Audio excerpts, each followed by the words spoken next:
সড়কসহ টেকসই অবকাঠামো নির্মাণে দরকার হয় বিটুমিনের। সেই বিটুমিনের দাম বিশ্ববাজারে রয়েছে নিম্নমুখী। সোমবার সকালে প্রতি মেট্রিক টন বেচাকেনা হয়েছে $489.29।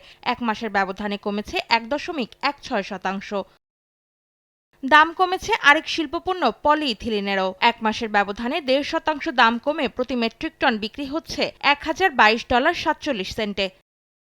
এদিকে মাস ব্যবধানে 0.5% দাম বেড়েছে অ্যালুমিনিয়ামের। প্রতি টন বর্তমানে বিক্রি হচ্ছে $2620.15।